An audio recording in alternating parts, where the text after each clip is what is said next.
Okay, can I introduce you to our last speaker now, who's Police Sergeant John Lovick, who's going to talk about using TIG data for licensing support in Preston. Good afternoon.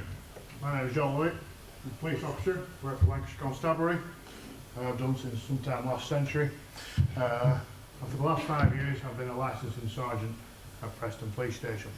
Does anybody know what a licensing sergeant does? No. Not many of our chief inspectors or superintendents do neither. Basically, a licensing sergeant negotiates and liaises with all key partners who work in the licensing trade. For example, if someone wants to start a nightclub, I will talk to them how many door staff they're going to have, whether they're going to have CCTV, what the smoking area is going to be, what the capacity is going to be, etc., etc. And everything I do with whoever's going to set up that premise is to make it a safer place so people can come to Preston and have a good, safe night drinking. And it's the ethos of making sure that all the premises are good and safe and people can come, have a good night and go home and do it again next week, is what has led us to get involved with working with our partners and recognising the kind of information that we get through from yourselves, alright, the TIG data, which is what I'm going to talk about today. I'm going to explain to you how we're the end users for TIG data and what it's meant to us and how we've used it for policing purposes. Police rationale for licensed premises is that all licensed premises should police themselves. And if they can't police themselves with door staff, with CCTV, with making sure that the clientele aren't excessively drunk or causing themselves any issues, or certainly contributing to violent crime or disorder, then I'll step in. And the TIG data, which has been coming through to us from January 2011, has enabled us to identify half a dozen premises in Preston City which are under the microscope, so to speak, which are resulting in police cars and ambulances turning up on a regular occurrence. Them premises are the key premises, they're the ones where the main students, of which we've got 40,000, will go to and enjoy a night out. The premises, the information as it comes through, and I will say a big flaw with it is that it sometimes comes through too late for us to act on. I've already seen incidents that have come through through our normal police reporting procedures, has led us to work with some of the licensees and say this information has come through from the A&E, and we're aware that in May this year 6 people have presented themselves at A&E with various injuries. The information will say to us what kind of injuries they are, whether they're glass injuries, whether they're body part injuries, or whether a weapon has been used. And it goes on for a little bit more. But the main thing for me is how many people have actually presented themselves at an accident and emergency department because they've been drinking in these particular premises. One particular premise that causes a problem was called Lava, Lava and Ignite. I don't know if any of you are aware of it. Have you ever been to Lava in Preston? No. Well, actually, you can go now, and you can go now because of TIG data. And it's TIG data that's made it inject £500,000 Luminar, who have Lava, and it's actually TIG data that has made Preston a safer place for people to come.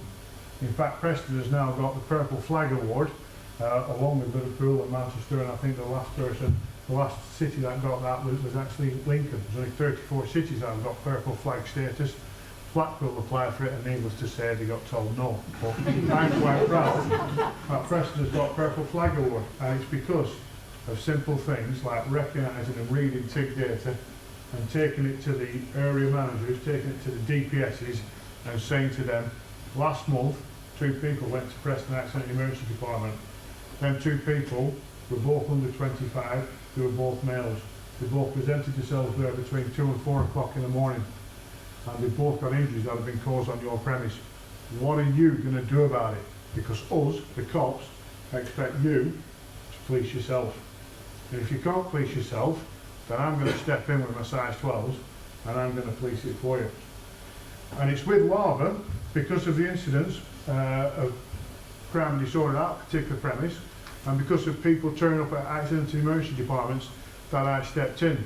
and I said to the management, since January 2011 up to November 2012, 55 people have turned up at an accident emergency department, and they've said to the triage, I got injured in Lava and Ignite, whether it was a flying bottle, whether it was a fist, whether it was having the legs kicked out from under on the dance floor, or whether it was a simple headbutt because he was just in the wrong place having the wrong conversation with someone who'd had too much to drink. And I said that to the designated premise supervisor, the landlord of Lava and Ignite, and said, you need to do something about this, and if you don't, we're going to take it to licensing review. Now, I don't know if you know what a licensing review is, but basically every premise has got licence conditions. And if you don't meet them conditions, say they've got to have CCTV or a certain amount of door staff, they can be prosecuted under the Licensing Act. The Licensing Act is my speciality, and I know it back to front. And I will use the Licensing Act to make sure we get compliance from these premises. A licensing review comes under the Licensing Act, and because Lava did not follow the police recommendations, which was to increase door staff, which was to make sure people don't drink excessively, that you don't serve drunks, you don't have underage in, you police your own premises. Because Lava did not listen to that police advice, they were taken to a review.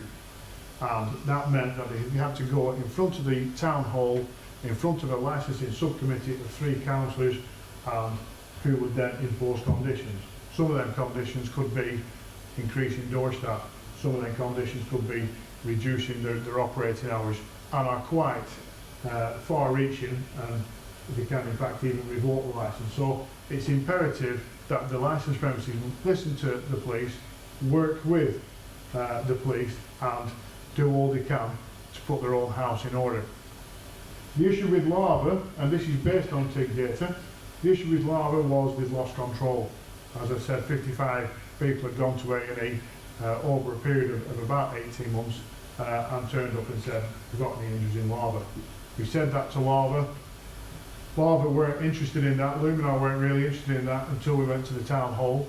It was supported by the NHS, who also gave us the details of exactly what type of injuries of the people who turned up at A&E. So we could say that out of them 55, 5 of them were with glass bottles. So when we went to the town hall, we didn't just say we want extra door staff, we want more CCTV, we want you to go polycarbonate. We want you to recognise that quite a number of your clientele are incurring glass injuries. And once it went to the Luminar's legal team, they kind of recognised that the police have got a point, that we've got a social responsibility to reduce crime and disorder in our licensed premises, and we've got to put these measures in.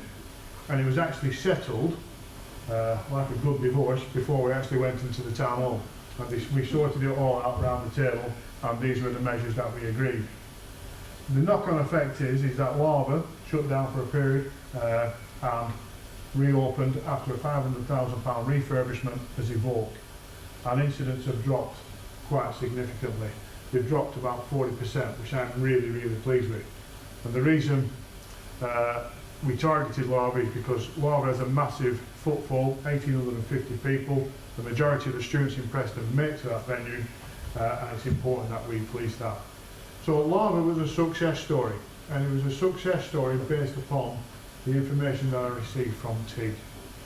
And once we presented it to Luminar, once their solicitors became aware that we had information from accident emergency departments, they started listening to us. They started saying, if we don't do something, we're either going to get our hours reduced or we're going to lose our licence.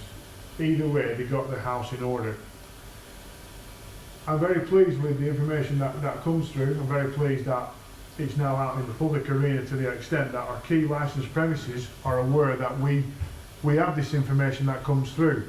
And other main premises in Preston, like Assembly, like Maxbar, that have a footfall of over 1,500 people per night, have now again started policing themselves and recognising that if we don't keep our house in order, if we let someone get excessively drunk and they go and hit someone with a bottle, that person is going to present themselves at hospital.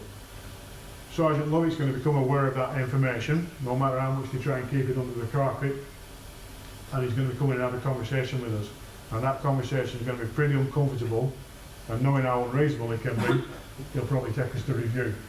So it forces them to police themselves. And that's ultimately my job. My job is to prevent police cars and ambulances turning up at licensed premises. And TIG data has enabled me to do that a lot more successfully, a lot more safer for the people who come in Preston. One knock-on effect is that as the data comes through, the 6 or 7 that we're actually monitoring in the city of Preston, they've all gone squeaky clean and there's been no incidents there. But in my smaller towns, outside Preston, Leyland and Chorley, I've seen incidents go up in other licensed premises. And that's because the main licensed premises in Preston have cleaned themselves up to some degree, and other venues are now taking that kind of clientele in who are now won't think twice about taking a bottle to someone. So the data is going to have to be re-looked at and reassessed and probably taken a little bit wider, and other venues are going to have to be put in. And then what I did with Lava to evolve, I will have to do with other premises in Leyland and in Cockle and in Chorley and other places. Alright, so for us, the information was very good, came at a good time. I was having problems with a premise, and despite speaking to the management, they weren't properly listening to us. As soon as we presented the TIG data and said, this is how many have turned up at A&E, this is the kind of injuries, this is the kind of individual who's becoming a victim, what are you going to do about it? Because I'm taking you to the town hall and you can explain that to the licensing subcommittee. From that point, they listened, they shut down, they referred. Not only did they listen, other venues in the city listened and said they've got that information and they're going to use it against us unless we stop victims. And that's exactly what we did. My next little battle, so to speak, is going to be dealing with venues that are outside the city of Preston, the smaller venues in the smaller towns, which is having a knock-on effect. That's all I'm going to say for TIG. Alright, I know we're going to have some questions. I'll take my seat, is that okay?